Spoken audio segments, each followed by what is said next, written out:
바리새인들이 예수께 나와 그를 시험하여 이르되 사람이 어떤 이유가 있으면 그 아내를 버리는 것이 옳으니까? 예수께서 대답하여 이르시되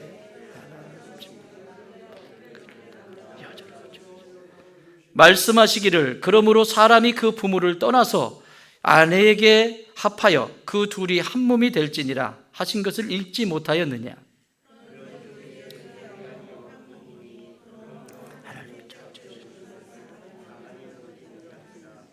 여짜오되 그러면 어찌하여 모세는 이혼 증서를 주어서 버리라 명하였나이까?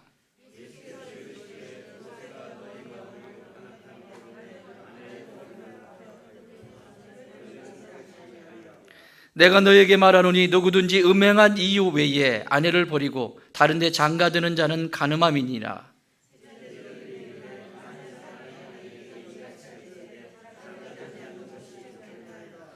예수께서 이르시되 사람마다 이 말을 받지 못하고 오직 타고난 자라야 할지니라. 어머니의 태로부터 된 고자도 있고 사람이 만든 고자도 있고 천국을 위하여 스스로 된 고자도 있도다. 이 말을 받을 만한 자는 받을지어다. 아멘. 마태복음은 천국에 대한 이야기, 예수님이 이 땅에 천국의 왕으로 오셨다라고 시작하면서 예수님은 이 천국에 대해서 소개하십니다.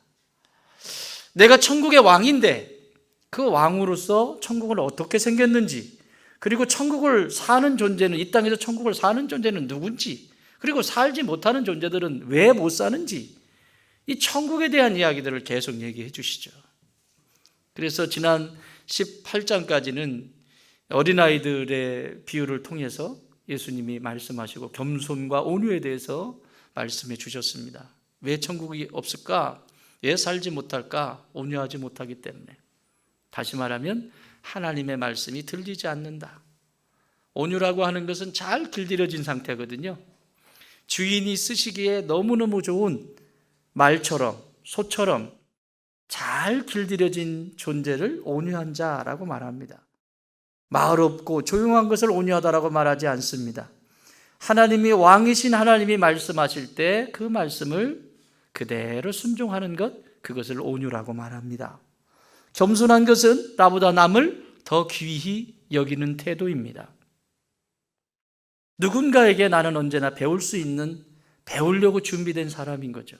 배우지 않으려고 하고 내가 다 아는 것이 전부인 것처럼 하는 것은 하나님이 쓰실 수가 없고 천국을 누릴 수가 없습니다. 그래서 겸손해야 합니다. 자, 이 18장까지 나와 있는 내용은 지형으로 보면 갈릴리, 저 북쪽의 갈릴리 지역에서 행했던 사역입니다. 3차에 걸쳐서 갈릴리에서 이 사역을, 예수님의 천국 복음의 사역을 마치시고 이제 오늘 19장부터는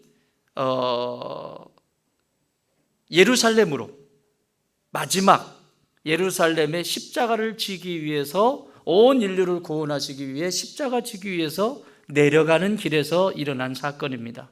오늘 본문은 이렇게 시작합니다. 우리 1절 2절 한번 읽어보십시오. 1절 2절.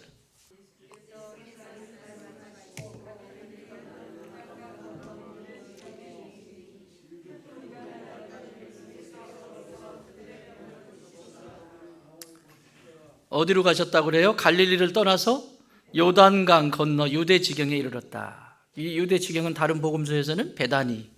베다니가 어디입니까? 베다니가 누가 있는 곳이었죠? 모르셔도 돼요. 천국 가는 데는 지장이 없지만 그래도 예수님을 사랑하는데 거기서 무슨 일이 있었지? 어떤 일이 일어났지 정도는 알고 계셔야죠. 베다니는 그 유명한 죽은 나사로를 살린 곳입니다. 마리아와 마리다 가족, 나사로의 가정은 예수님이 예루살렘으로 가실 때마다 자신의 집을 공개해서 다 내어드리면서 제자들과 예수님의 먹을 것과 잠자리와 모든 것을 공개를 다 했습니다. 그래서 예수님이 가장 편한 집이 있었는데 그 집이 베다니 나사로의 집이었습니다. 집이라고 다 편안하지 않습니다. 어떤 집은 들어가면 빨리 나오고 싶죠. 근데 어떤 집은 하루 종일 앉아 있어도 더 있고 싶은 집이 있죠. 그렇죠? 이 베다니는 예수님이 늘 들리시는 곳이었습니다. 베다니는 예루살렘에서 약 3km 정도 떨어진 곳이기 때문에 예루살렘 성전에서 그 언덕에서 내려다보면 베다니가 보입니다. 그리 멀지 않은 곳이 위치했습니다. 이 베다니 유대 지경에서 예수님께서 행하셨던 일들을, 그 사역들을 기록한 것이 오늘 19장 그리고 20장, 이 두 장에 걸쳐서 갈릴리를 떠나서 유대 지경 그 베다니의 중심으로 해서 행하신 사건을 기록하고 있습니다. 그러면 21장부터는 이제 예루살렘 얘기가 나오겠죠. 자, 이 19장에 접어들면서 첫 번째로 일어난 사건은 이혼에 대한 문제입니다. 바리새인들은 예수님이 가는 곳곳마다 예수님을 책잡기 위해서 아주 난처한 질문들을 하고 또 해석하기가 아주 난해한 이런 것들을 찾아가지고 예수님을 공경에 빠뜨리려고 하였습니다. 지금도 이혼이라고 하는 문제를 교회에서 다룰 때 굉장히 신중하죠. 왜 그럴까요? 불과 10년 전만 해도 10년 전만 해도 10사람이 결혼하면 다섯 가정이 이혼을 해요. 이런 상황 속에서 교회가 이혼에 대해서 이야기를 한다는 건 쉬운 것이 아니죠. 왜? 그곳엔 이혼을 하신 분들이 계시기 때문에. 그런데 그것이 중요한 것이 아니에요. 2000년 전에도 이 문제가 굉장히 아주 건드리기 쉽지 않은 문제였습니다. 바리새인들은 이건 알았던 거예요. 그런데 여러분, 가만히 생각해 보세요. 저와 여러분이 예수님 믿고 새 생명 되셨지만 여러분, 원래는 우리가 어디 살았죠? 누구와 살았어요? 하나님과 살았죠. 에덴 동산을 생각해 보세요. 죄 짓기 전에 누구랑 살았는지. 하나님과 살았어요. 하나님과 결혼했어요. 결혼이라는 것은 같이 산다는 얘기거든요. 하나님과 결혼했는데 그만 일방적으로 끊어내고 도망간 존재가 아담이죠. 그 아담이 납니다. 다시 말하면 우리는 이미 이혼한 존재였습니다. 여러분이 적어도 예수님 믿기 전까지는 이혼한 존재였습니다. 여러분, 이 당시에 이혼이라고 하는 것은 지금은 조금 달라졌습니다만은 여자분이 이혼을 했다라고 하는 것은 둘 중에 하나밖에 할 일이 없습니다. 농경사회였기 때문에. 하나는 이삭을 줍는 일, 또 하나는 장녀가 되는 일입니다. 그래서 이혼을 한다라고 하는 것은 여인에게 있어서 보호받지 못하는 너무나 크나큰, 너무너무 감당하기 힘든 상황으로 만들어가게 돼 있었습니다. 자, 이 문제를 가지고 지금 예수님께 나왔어요. 여러분, 우리가 예수님 믿기 전에 이미 이혼 내가 일부러 끊어낸 거잖아요. 이혼을 했어요. 하고 그러고 살았어요. 여러분, 오늘 예수님이 여러분 중간에 읽으시면서 뭐라고 하죠? 어떤 것 때문에는 이혼이 가능하다라고 얘기하죠? 예? 음행. 여러분, 음행과 간음의 차이가 뭘까요? 이들이 지금 와서 얘기한 것은 음행에 대한 얘기를 합니다. 음행에 대해서. 간음에 대해서 얘기를 합니다. 그리고 이들은 이 당시에 여인에 대해서 농경사회이기 때문에 힘을 쓰는 남자에게 중심이 되어 있고 또 전쟁이 일어나면 칼을 뿔고 싸우러 가야 되기 때문에 모든 것이 남자 중심으로 되어 있습니다. 오늘날은요, 안 그렇습니다. 여기 아내라고 할 때, 여자라고 할 때 여자로만 보시지 마시고 오늘날은 시대가 달라졌어요. 어떤 부분이 달라졌어요? 생활의 책임을 아내가 지고 있기도 하고, 그죠? 근데 이 시대는 오직 생활의 모든 책임은 남자가 지어야 했어요. 남편이 죽거나 남편이 전쟁터에서 나가 죽었다. 그러면 혼자가 되는 거예요. 그럼 이삭 죽는 거예요. 아니면 창녀가 되든지, 이혼을 해도 마찬가지입니다. 이것이 이 시대에 있었던 일인데 이걸 가지고 왔는데 어떻게 하면, 우리 3절 한번 읽어보십시오. 3절 시작.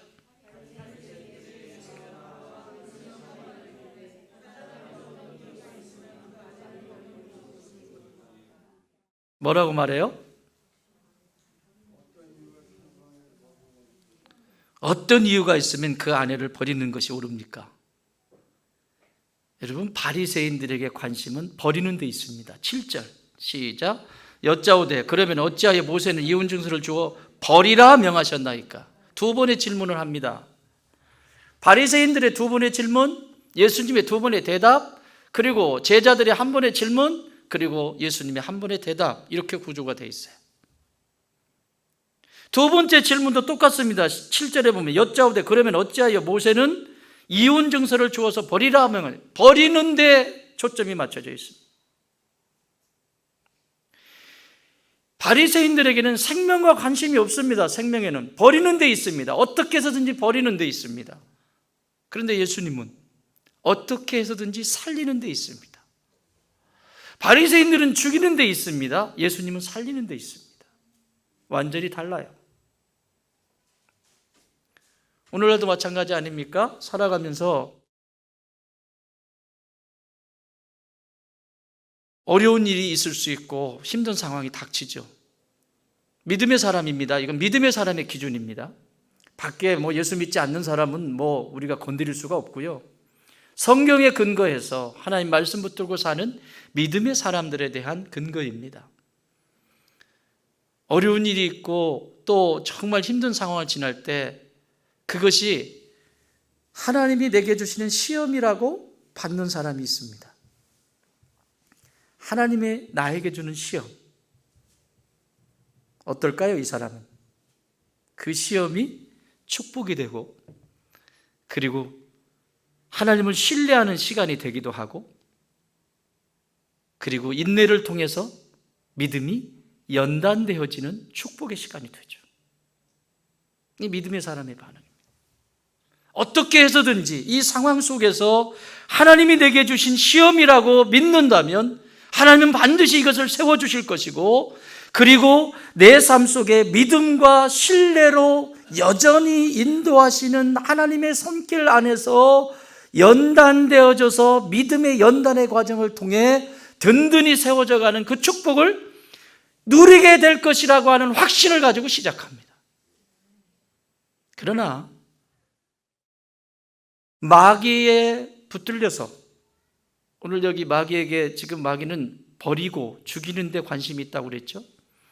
마귀의 시험에 빠지게 되면 넘어뜨리는 시험인데, 이것은 저주와 그리고 불신과 멸망의 길을 선택하게 됩니다.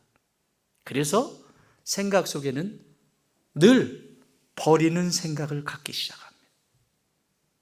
나를 버리는 것이 아니라 하나님이 주신 생각은 나를 버리는 데 있는데, 마귀가 주는 생각은 바리새인들처럼 타인을, 내 배우자를 버릴 생각을 합니다. 여러분, 버릴 생각을 하는데 어떻게 하나님이 쓰실 수 있겠어요? 어떻게 하나님이 거기서 일할 수 있겠어요? 버릴 생각을 하는데 어떻게 가정을 유지할 수 있겠어요? 말이 안 되는 거죠. 제가 아까 말씀을 드리면서 우리는 이혼한 사이였다. 여러분, 이혼을 하게 되면 이삭을 죽든지 아니면 창녀가 되든지라고 그랬죠. 예수님이 음행한 거 외에는 이혼할 수가 없다라고 말씀하신 것은 바리새인들이 간음 정도로 생각하는 그 이상의 말씀을 하시는 거예요. 음행은 단순한 얘기가 아닙니다. 이 음행은 무슨 얘기냐면 포르네이아라고 하는 단어인데, 포르네이아라고 하는 단어는 여러분 잡지 보면 포르노 이렇게 나오죠.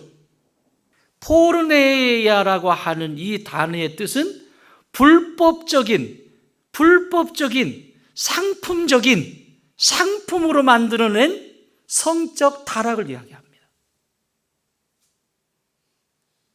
그러니까 아내가 상품이 돼버린 거죠.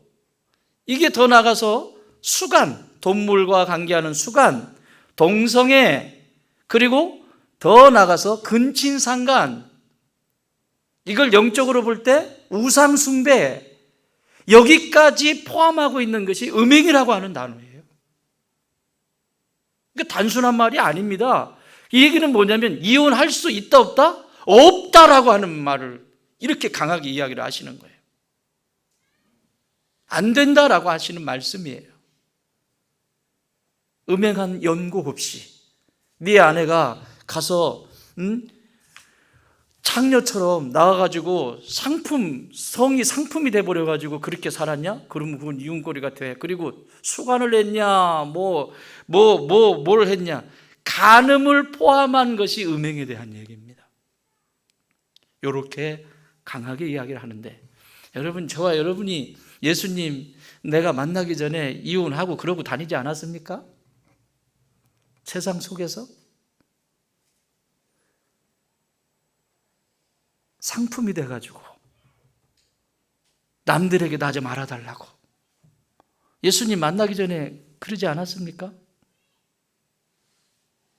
수없이 많은 음행을 저질렀잖아요. 수없이 많은 음행을 저질렀잖아요. 하지 말라는 것만 골라서 했잖아요. 하나님이 싫어하는 것만 골라서 했잖아요. 나만 그랬나? 그게 나예요. 그런데 결혼을 해서 살다가 일방적으로 내가 이혼을 했는데, 이제 내 남편이신 예수님께서 일방적으로 자신이 모든 대가를 다 치르시고 다시 살제요. 이걸 뭐라 그러지? 재결합. 다시 살제요. 그래서 지금 나는 재결합해서 지금 살고 있는 존재예요. 내 속에는 언제든지 이 신랑은 여전히 나를 붙들고 나를 찾아다니지만, 나는 여전히 언제든지 이 신랑을 떠나고 싶은 내 안에 죄성이 있다고. 이 죄성이. 그럼에도 불구하고 음행한 나를, 철저하게 버릴 수 있는 음행한 나를 예수님이 그 피의 값을 대신 치르시고 나를 데리고 오신 거예요. 이 사랑이 작다고요? 그게 납니다. 그러면 우리의 가정은 어때야 될까? 버리는 데 관심이 있잖아요. 버리는데. 제가 질문 하나 드리겠습니다. 여러분이 지금처럼 막 성령 충만한 상태 말고 막 짜증나고 화나고 막 그냥 이 상태가 안 좋아요. 그 상태가 안 좋은 상태를 생각을 하시고, 죄송해요. 좋은 생각해야 되는데 그렇게 말씀을 드려서, 그런 상태일 때 여러분의 배우자를 그때 봤을 때 지금 보여지는 그 배우자의 모습이 내가 결혼하기 전에 만났던 모습이라면 결혼하시겠어요?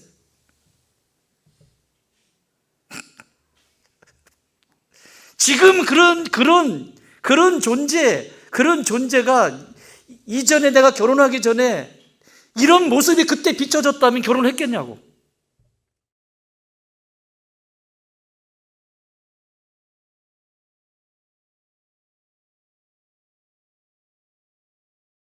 하나님이 하신 일이에요. 여러분, 은혜가 아니면 살 수가 없어요. 그래서 나를 그렇게 건져주셨다고. 지금도 여전히 나는 어떻게 해서든지 틈만 나면 신랑 대신 예수님이 싫어하는 그 방식을 찾아서, 또 저 산으로 들로 예레미야가 고백하고 있는 것처럼, 도대체 너는 언제까지, 이스라엘 백성들을 향해서 하는 말이에요. 야야 이스라엘을 신부로 이야기하면서 야야 옷구름 좀 제대로 메고 나가라, 신발 좀 제대로 신고 나가라. 그렇게 하고 나가니 이스라엘 백성들, 음행을 행하는 이스라엘 백성들을 향해서 세상에 젖가슴이 다 나오고 이게 불러진 대로 막 환장을 하고 나가는 거죠. 그게 이스라엘 사람들의 모습을 그렇게 표현하고 있어요. 신발도 버선도 신지 않고 그냥 밖에 신랑 대신 하나님이 아닌 우상, 그 어떤 우상이 소리가 나니까 그르 급하게 나가는 거죠. 그게 나 아니냐고. 지금도 여전히 나는 그러고 싶어요. 그런데 그 은혜가 나를 붙들고 있습니다. 그 그리스도의 사랑이 나를 지금도 붙들고 있어요. 그래서 행복한 거예요. 내가 한 게 아무것도 없어. 내 공로는 없어. 우리 예수님의 일방적인 사랑 때문에 오늘도 그 사랑 받으면서 형편없는 나를 안으시고 나가면 또 데려오고 나가면 또 데려오고. 그게 호세아 이야기예요. 데려오면 또 나가고 데려오면 또 나가고 그래도 또 데리고 오고.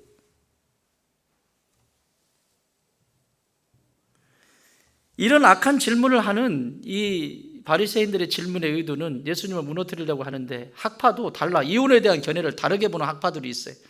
두 개의 학파가 있었는데 하나는 샴마이 학파, 그리고 하나는 힐렐 학파인데, 샴마이 학파는 간음한 죄 외에는, 여인이 간음한 거 외에는 이혼할 수 없다, 이렇게 말했고, 힐렐 학파는 아니, 뭔가 잘못한 일이 있으면 쫓아낼 수 있어. 그리고 남편이, 이때는 농경사회라고 그랬잖아요. 남편이 다른 아내를 맞이했어. 그런데 자꾸 꼬장꼬장 부려 옆에서.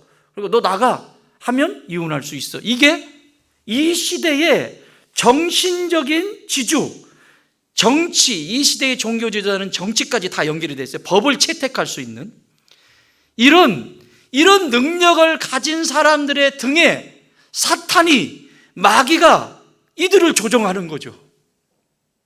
그러니 어떻겠습니까? 가정이 난리가 아닌 거죠. 합리적인 것처럼 보이고. 여러분, 오늘 시대는 안 그렇습니까? 오늘 시대는 안 그래요? 남들 다 하는데. 아니요.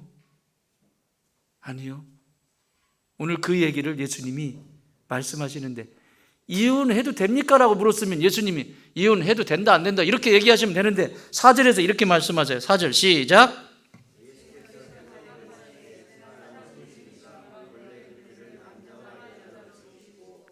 여러분, 이 대답을 하시는 게 아니라 부부의 결혼의 기본, 원래 결혼을 시킨, 가정을 이루게 하신 그 원점으로 돌아가요. 원래의 자리로. 이건 지금 창세기 2장 4절에 있는 말씀이거든요. 그 너머에 있는 원래의 자리로 가셔서 지금 말씀하시는 거예요. 이혼이 옳으냐 그러냐 이런 수준 낮은 질문에 대해서 대답하시지 않고, 그래? 결혼이 뭔데? 라고 하는 것으로 올바른 결혼관을 심어주고 계시다라는 사실이에요. 그러므로 오늘 이 말씀을 통해서 혹 내가 이 말씀에 근거해서 결혼하지 않았다면 주님 앞에 고백하세요. 주님, 제가 아무 생각 없이 결혼했어요. 이제부터라도 이런 정신이 내 안에 있기를 원하고, 우리의 자녀들이 이러한 하나님의 질서를 따라서 가정을 일구는 자녀들이 되게 하여 주옵소서. 내가 실수한 것이 있다면 그것이 더 이상 가지 않도록 올바른 가정관을 세워갈 수 있는 축복의 시간이 되기를 주의 이름으로 축원합니다. 자, 원래의 자리로 돌아갔어요. 남자와 여자를 창조하셨다. 이것은 동등하다는 얘기예요. 동등하다는 얘기예요. 남자와 여자가 다른 게 아니라, 차별이 있는 것이 아니라 동등하다는 얘기예요. 한 존재라는 얘기예요. 오늘날은 여성분들이 목소리가 좀 커졌죠. 많이 커졌죠. 옛날에는요, 농경사회에 힘쓰는 사람이 이기는 거예요. 나가서 일하고 전쟁터 나가고. 그러니까 이런 생각 속에서 이 바리새인들도 결혼에 대한 이런 부분들을 이해를 하고 있는 거죠. 동등하다는 것을 뛰어넘어 여자는 남자보다 더 지혜롭습니다. 자매님들 아멘 안 하네? 왠 줄 아세요? 이건 지금 범죄하기 전이거든. 3장에서 죄를 지어요. 창세기 3장에서. 창세기 3장 전까지는 천국 공동체를 얘기하는 거예요. 지금 천국 공동체에서 일어나는 일을 예수님이 가져와서, 남자와 여자를 창조하신 분이 누구세요? 예수님이세요. 지금 이 예수님. 막연하게 하나님 하지 마세요. 만물을 창조하시고 만물을 있게 하신 분이 예수님이시라고, 장본인이시라고. 거기 계셨다고요. 이분이 남자와 여자를 창조하시고 뭐라고요? 돕는 배필로 여자를 창조하셨다. 여러분, 도우려면 밀어내야 돼요? 똑똑해야 돼요? 돕는 사람이 밀어나면 그건 짐이지, 도와드릴게요 그러고 따라다니는데 돕는 게 아니라 다 망치고 다녀요. 이러면 밀어나면 망치고 다니잖아요. 그러면 이거는 돕는 자가 아니라 짐이야, 짐. 짐. 짐에 점 하나 찍으면 자야 돼. 차라리 가만히 있는 게 도와주는 거야. 그런데 여자를 돕는 배필로 창조하셨다라고 말씀하세요. 그 얘기는 동등함을 넘어서서 하나가 되어지는데 여성에게 주신 힘이 이만큼 크다는 것을 얘기를 해요. 여러분, 여성에게는 3개의 아기 주머니가 있습니다. 여성에게는. 첫 번째 아기 주머니는 10개월 동안 아이를 이렇게 태중에 두죠. 이건 남자들이 못해요. 요즘 무슨 지들끼리 살겠다고 하는데, 드라마도 요즘 이상한 변화가 일어나고 있어요. 드라마 속에서도 나와요. 동성애나 이런 것이. 버젓이. 남자가 아이를 낳을 수 있어요? 여러분, 이 OECD 국가 중에서 우리나라가 지금 3년 연속 전 세계에서 저출산율 1위입니다. 1위.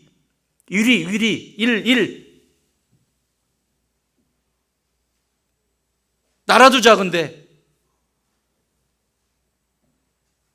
얼마나 이기적인지 압니까, 지금?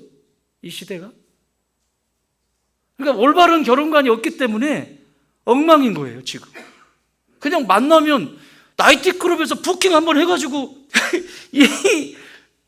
그래서 끝나는 결혼이 아니라고요. 결혼은 생명이라고. 사느냐 죽느냐, 미래가 있느냐 없느냐, 이것이 결정이 된다고요. 태중에 10달 동안 아이를 데리고 엄마는 이렇게 살죠. 불편해. 이렇게 눕지도 못하고 이렇게 눕지.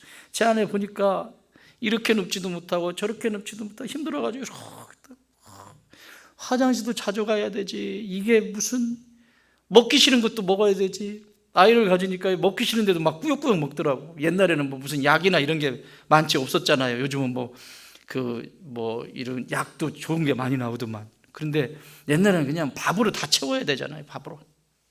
그러니까 먹기 싫은 거 막 먹고 막 하면서 지탱하고. 형제님들, 자, 결혼하신 형제님들 손 들어보세요. 결혼하신 형제님들. 여러분들은 내 아내가 자녀를 1명을 낳았어. 그러면 50년 동안 업어주셔야 돼요. 아멘을 안 하네? 싫어요? 나를 닮은 내가 하지 못하는 그 귀한 자녀를, 생명의 그 자녀를 나한테 안겨줬다고. 그리고 이 아이가 자라는 모습을 보면서 지금 그 행복을 누리게 하시고, 형제님들 50년, 한 사람당 50년. 한 사람당 50년? 150살 살아야 되네. 저기는 3식구인데, 3명인데. 와, 정말입니다. 이건 아내에게만 준 거예요.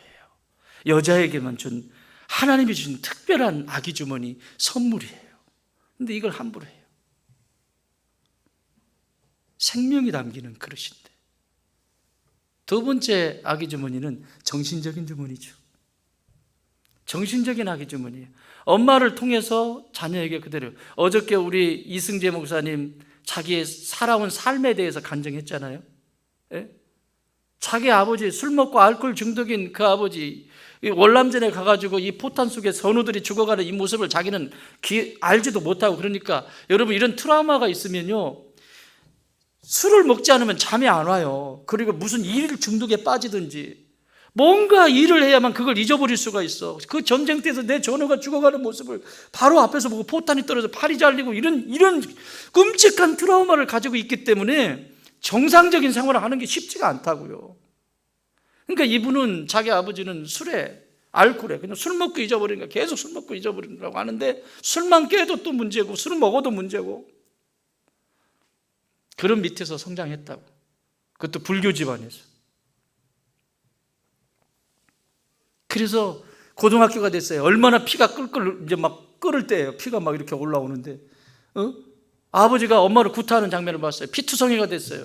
내가 아버지 죽이고 나 죽는다. 그래서 부엌에 가가지고 식칼을 가져다가 아버지 찌르고 나 죽는다고 탁 드는데, 엄마가 이 손을 꽉 잡네. 피투성이 되는 엄마가 이것을 딱 잡더라는 거예요. 피투성이가 되는 엄마가.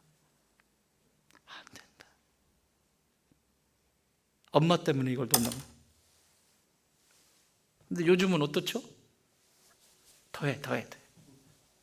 애들에게 부추겨. 노엽게 만들고 분노케 만들고.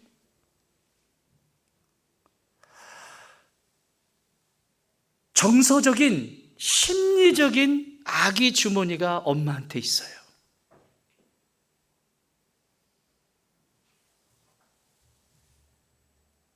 또 하나의 아기 주머니는 영적인 주머니예요. 내가 태어난 이 아이가 영원한 생명을 얻고 하나님 나라의 하나님의 자녀가 되는 놀라운 특권을 갖게 하는 것, 엄마에게 있어요. 세 개의 아기 주머니가 있습니다. 피눈물 흘리잖아요. 내 자녀가 예수 믿지 않는 것 때문에. 형제의 눈은 빠져나가려고 하는데 언제나 옆에 붙어 있습니다. 별 볼 일 없어요. 이 세상에 있게 한 이 자녀가 마지막 관문인 영원한 천국에 교회 가기 때문에 천국 가는 게 아니에요. 그 안에 예수의 생명이 있어야 돼요. 예수의 생명이 담겨져야 천국에 들어가는 거예요. 그 아기 주머니를 통해서 잉태하게 돼요. 그러니까 이 부부가 돼서 가정을 일군다는 것은 엄마 아빠가 어떻게 살아가야 되는지 아시겠죠? 어떻게 반응하고 있어야 되는지 아시겠죠? 이게 그냥 단순한 얘기가 아니라고요. 이 얘기를 지금 말씀하시는 거예요. 이런 아기 주머니를 가진 이 존재, 이게 여성입니다. 5절에서 이렇게 말씀합니다. 말씀하기를, 그러므로 사람이 그 부모를 떠나서 아내에게 합하여 그 둘이 한 몸이 될지니라 하신 것을 읽지 못하였느냐. 창세기 말씀 그대로 가져온 거예요. 창세기 2장 24절 말씀. 결혼에 대해서 얘기하시는 거예요. 이제 어떤 것이 올바른 결혼이냐. 6절에도 그런즉 이제 둘이 아니요 한 몸이니 그러므로 하나님이 짝지어 주신 것을 사람이 나누지 못할지니라. 결혼에 대한 결혼관을 지금 얘기해 주는 거예요. 이혼에 대해서 질문을 했는데 예수님은 아니, 이혼을 하게 되는 이유가 어디 있는 줄 아니? 올바른 결혼관이 그 안에 세워져 있지 않기 때문에 그래. 여러분, 결혼이라고 하는, 이건 지금 이 성경은 히브리 아람어를 이제 헬라 그리스어로 번역한 거거든요. 신약은. 그런데 구약은 히브리어로 써 있죠. 히브리 말로 결혼이라고 하는 단어가 키두신이라고 합니다. 키두신, 결혼. 잊어버리지 않으려면 나와 네가 만나면 키가 2배로 자라. 그래서 키두신.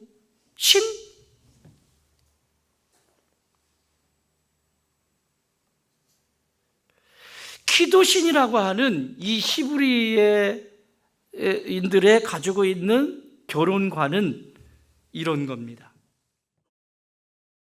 둘이 하나가 되어 바쳐진 허물.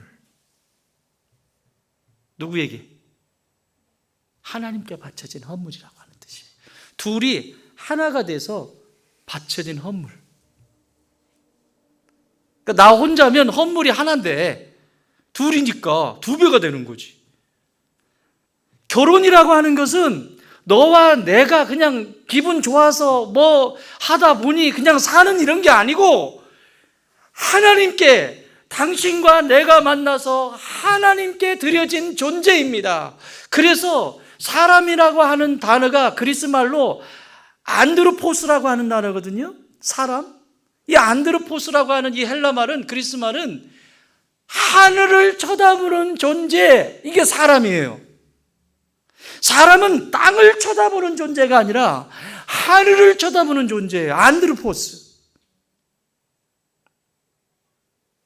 너와 내가 둘이 만나서 하나가 되는 이 놀라운, 그래서 그것으로 하나님을 바라보게 되는 이것이 결혼의 의미의 첫 번째 의미예요. 두 번째 의미는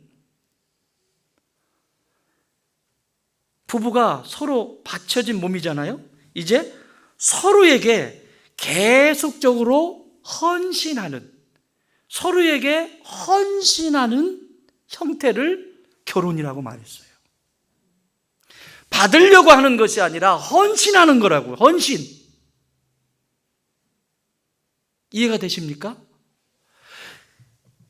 내가 저 사람에게 받으려고 하는 게 아니라 내가 저를 어떻게 도울까, 어떻게 헌신할까, 어떻게 희생할까가 올바른 결혼관에, 사랑과의 관계 속에서, 첫 번째는 하나님과 관계 속에서 두 부부가 하나가 돼서 하나님 앞에 드려요. 여러분, 1 더하기 1은 몇이죠? 10일 아니야? 그러면 1 더하기 1 더하기 1은?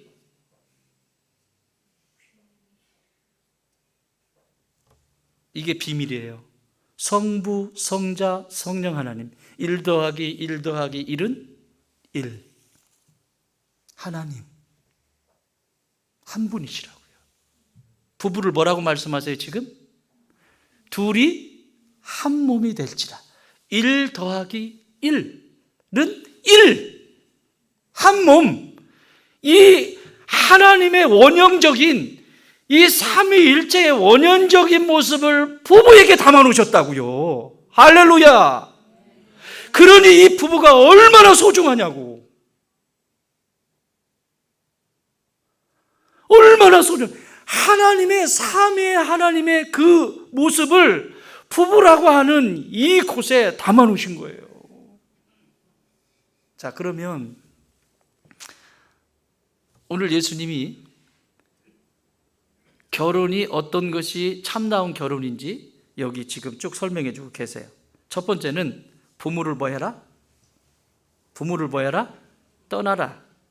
여러분, 부모를 떠난다라고 하는 말은 내가 그동안에 의지했던 삶의 기본이 되는 부모님과의 관계 속에 청산해야 되는 거예요. 특히 삶의 자리에서. 정신적인 것이나 이건 이미 유산을 받았기 때문에 그걸 끊으라는 것이 아니고 삶의 자리에서 독립적으로 서라는 것입니다. 옛날에 이런 말이 있죠. 상투 틀어야 어른이다. 그 얘기는 뭐냐면 완전히 독립한다는 얘기거든요. 분가, 형식적으로 분가 이렇게 하지만 그런 차원이 아니라 부모님에게 전혀 도움을 받지 않고 독립적으로 딱 설 수 있는 상태가 부모를 떠나라 라고 하는 메시지예요. 결혼의 첫 번째 키는 부모를 떠나야 됩니다. 그런데 오늘날은 사춘기가 40살에 와요. 사춘기가 40살에 온다니까 40살에 돼가지고 부모님한테 바락바락 대들어요. 내 거는 유산이 있는 사람이나 그렇지만 어쨌든 내 거는 하는 이런 지경에 이르렀잖아요 지금. 아니에요. 결혼이라고 하는 첫 번째 키는 예수님이 지금 말씀하시잖아요. 원래 죄 짓기 전에, 범죄하기 전에, 죄가 들어오기 전에 결혼의 아름다운 모습은 부모를 떠나는 것이다. 독립적으로 내가 의지할 수 있는 존재는 있다 없다? 없다. 지금 하나님 보고 있잖아요. 없다. 내가 도우면 도왔지 내가 도움을 받는 존재가 아니라는 거예요. 그러면 나만 딸랑 남잖아요. 그러면 결혼할 때 누가 있어요? 또 한 사람이 여기 있잖아. 누구만 보여요? 누구만 보여요 이제? 여기만 보이잖아요. 예. 내 곁에 있는 이 사람만. 그래서 의지하는 거예요 이제. 서로에게 헌신하고 서로에게 주고받고. 내가 의지하고 내가 손 내밀 데가 없어. 우리 둘이 살아야 되는 거예요. 여러분, 그 누구죠? 그 간증하셨던 분의 그 목사님이 사람에겐 세 가지의 기쁨이 있다고 얘기했죠. 첫 번째 기쁨은 받는 기쁨.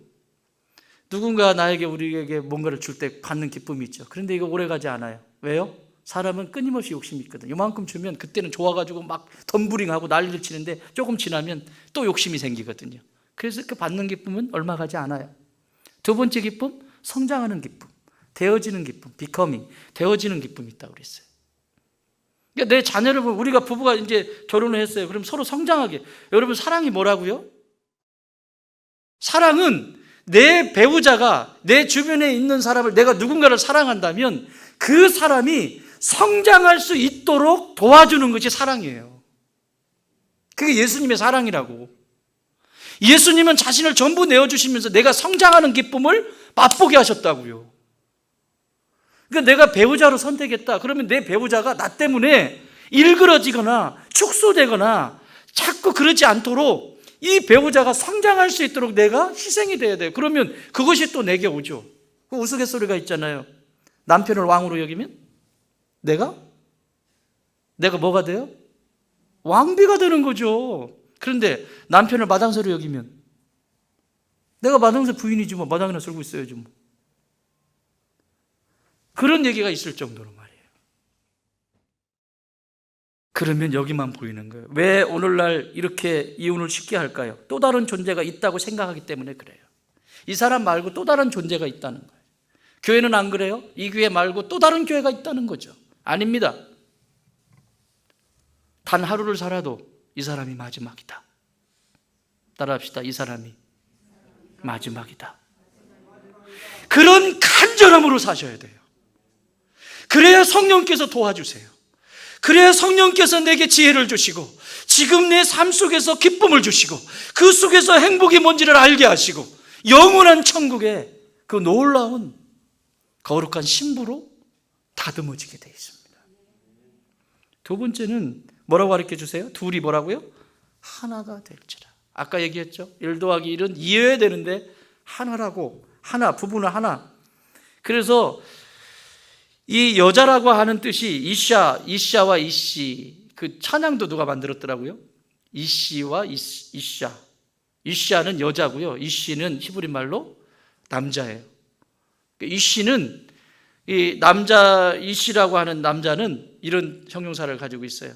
선하고 위대하고 힘이 센 존재. 이씨. 그러니까 남자는 원래 창조될 때부터 뭔가 기준이 되어서 선한 일을 행하게 되어 있고 또 위대하게 뭔가를 만들어가고 적들로부터 보호할 수 있는 힘센 존재, 뭔가 컨트롤할 수 있는 존재로 창조됐다는 거예요. 그렇죠? 독립부터 돼야 돼요. 같이 둘이서 살아보고 땅 파보고 뭐 하면서 거기서 되어지는 그 기쁨, 성취의 그 기쁨을 누려야 돼요. 그리고 나눠주는 기쁨, 맨 마지막 기쁨, 나눠주는 기쁨이라고 그랬죠. 그래서 자녀들에게 이렇게 사는 거란다. 이렇게 사는 거란다.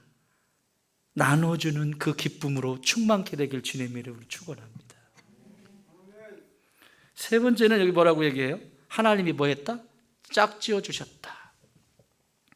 짝짓는다는 게 결혼이에요. 이 짝지어 주셨다. 이 말은 두 개의 단어가 합성어인데요. 그냥 합치면 이런 거예요.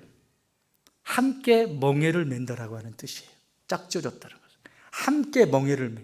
우리나라 소는 한 마리가 멍에를 매지만 이 팔레스타인 이 지역의 소들은 두 마리가 한 결입니다. 한 결이. 그래서 멍에가 똑같은 멍에를 같이 메고 가는 거예요. 같이 이렇게 멍에를 함께 맨다는 거예요. 그래서 결혼 주례할 때 이렇게 말하죠. 검은 물이 팥뿌리가 되도록 사랑하겠느냐? 묻지요. 그럼 뭐라고 해요? 그때 막 좋아 죽으니까 네! 그게 뭔 말인지도 모르고 검은 물이 팥뿌리가 되도록 사랑하겠느냐? 네! 살다 보니 방구 끼고 입냄새 나고 막 내 마음에 안 드는 것들이 막 그냥 여기저기 막 드러나기 시작하고 내가 이런 줄 알았으면 물릴 수도 없고 그러다가 물릴 방법을 찾지. 딴 놈이 눈에 들어오기 시작하고 막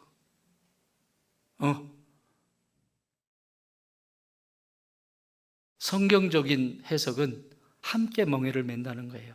그 소가 쓰러져도 그 소가 힘들어서 지금 걷지 못해도 같이 가는 거예요. 함께라고 하는 거예요. 내 이 배우자가 살다 보면 이 사람이 병들 수도 있고 힘들어할 수 있지만 눈물로 하나님이 주신 은혜임을 알아 그 곁에서 마지막까지 간호하고 그것이 하늘의 상급이 되는 거잖아. 오늘 이 시대를 보면요, 남편들이건 특히 남편들이 능력 없으면 버릴 판이야. 돈 못 벌어? 버려. 필요 없어. 내일 살 이유가 없어. 버릴 판이라니까요. 여러분, 하나님이 어떠실까요? 이 모습을 보시면서 어떠실까요? 내가 그렇게 창조하지 않았는데, 그리고 내가 그러려고 십자가에 못 박혀 죽은 것이 아닌데, 내가 그 십자가에서 그 저주를 그러려고 받은 게 아닌데, 나는 오늘 저와 여러분 안에 이 구속의 은총이 다시 한번 물밀듯 우리 안에 사무쳐 오기를 바랍니다. 내가 이혼한 존재로 음행하고 세상을 살아가는 그런 존재, 여전히 내가 지금 그 신랑 품에 있지만 여전히 튕겨나가고 싶은 이 안에 있는 이 죄성을 어떻게 할 거냐고. 그럼에도 불구하고 이 죄성을 가진 존재로 하여금 이 땅에 가정을 일구게 하시고 살아가게 하시잖아요. 짝지어준 거 멍에를 벗어버리지 마세요. 가다 보면 그 속에서 가르쳐 주시는 것이 너무너무 귀한 것들이 많이 있죠. 사실 그런 것이 없으면 우리는 성장할 수 없습니다. 늘 좋은 일만 있으면 어떻게 해요? 어렵죠. 맨 마지막 네 번째는 사람이 나눌 수 없다. 사람이 아예 나눌 수 없다라고 얘기해요. 사람이 나눠요? 왜? 하나님께로부터 시작됐잖아요. 이 시작 자체가 부모를 떠나라, 하나님이 짝지어줬다, 둘은 이제는 하나다. 하나라고 하는 것은 내 몸이잖아요. 몸에 살을 떼내면 어떻게 되죠? 아프죠. 결혼이라는 게 그런 거예요. 딱 하나가 된다는 것은 이혼을 할 때 이걸 떼는 그 아픔과 고통을 알아요? 그게 얼마나 힘들어요. 그 정도로 지금 강조하시는 거예요. 그랬더니 두 번째 질문을 하잖아요. 왜 모세는 율법에 이혼할 수 있도록 했냐고. 그랬더니 예수님이 말씀하시잖아요. 이혼 증서. 이 이혼 증서는 너무 중요합니다. 많은 남성들이 이혼 증서 없이 내쫓아 버렸어요. 다 내쫓아 버렸어요. 그런데 이혼 증서를 모세가 반드시 줘서 내보내라고 하는 것은 이들이 마음이 얼마나 완악한지, 범죄한 인류의 씨앗을 가지고 있는 이 인간들이 얼마나 완악한지를 알아서 이혼 증서라고 하는 제도를 만들어줬어요. 여러분, 이혼 증서는 결혼하듯이, 여러분 우리가 결혼할 때 왜 결혼식을 할 때 가족들, 친지들, 친구들을 초대할까요? 국수 먹으려고? 예? 못 먹은 국수 오늘 다 먹어보자 그래가지고 부른 거예요? 왜 주례를 세울까요? 내가 존경하는 분들에게 주례를 해달라고 할까요? 많은 사람들이 보는 앞에서 저들은 증인이라는 거예요. 증인. 우리 부부가 합법적으로 결혼했다라고 하는 증인, 그리고 이 증인들 앞에서 고백했던 것들 그대로 검은 물이 팥뿌리가 되도록 함께 멍에를 메고 살겠다라고 하는 그것에 대한 증인들이에요. 그러면 이혼할 때에도 이혼 증서를 주게 되어 있는데 이혼 증서 역시 결혼하는 것처럼 그렇게 해야 돼요. 나에게 초대되었던 그분들, 나의 친척, 누구는 다 불러서 저는 이렇고 후는 이렇고 이렇게 돼서 이혼을 하게 됐다. 증서를 확인을 받게 됐어요. 많이 다르죠? 오늘날과? 살고 싶으면 만나 살고 주례도 없어. 요즘은 또 결혼식 하니까 주례도 안 해. 잘한다. 막 멋대로 해요. 이제 막 멋대로 해요. 그냥 멋대로.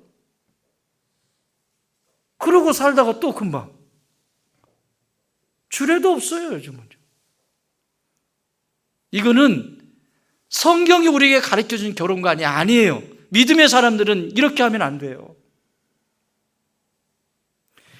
적어도 이 네 가지를 근거로 해서 어떻게 결혼을 준비시켜야 되는지 다시 한번 정리하는 시간이 되기를 바랍니다. 첫 번째, 부모를 떠나라.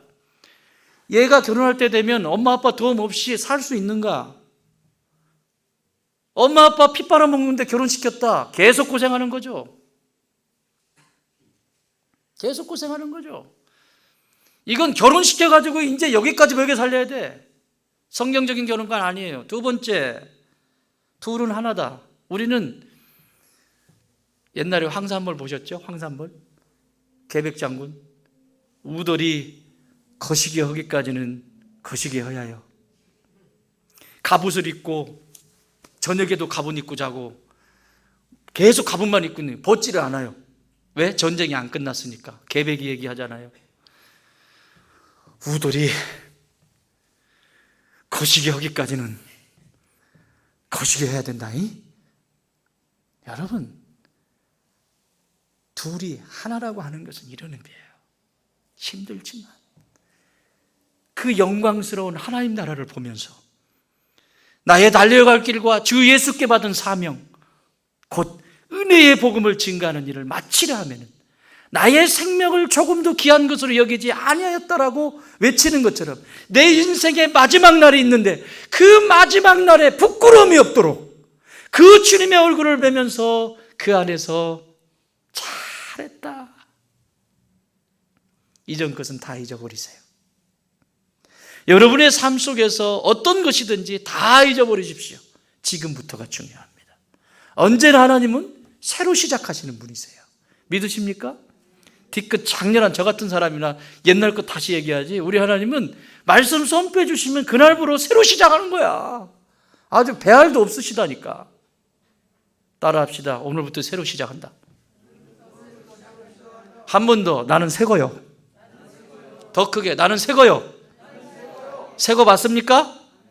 그럼 지금부터 가정을 이루고 있는 분들은 그렇게 하시고, 또 앞으로 가정을 이루어야 되는 분들은 이 네 가지의 절차, 부모를 떠나고 둘이 하나가 되고 하나님이 만나게 해주신, 짝지어 주신 사람이다, 확신이 있어야 되고, 그리고 어렵고 힘들 때 내 스스로 나누지 마라. 아멘. 그래서 하나님이 주신 아름답고 행복한 가정들, 또 여러분의 자녀들에게도 이렇게 가르치셔서 우리의 자녀들이 우리의 근심이 아니라 우리에게 기쁨이 되고 행복이 되고 복이 되고 유업이 되는 축복이 있기를 주의 이름으로 축원합니다.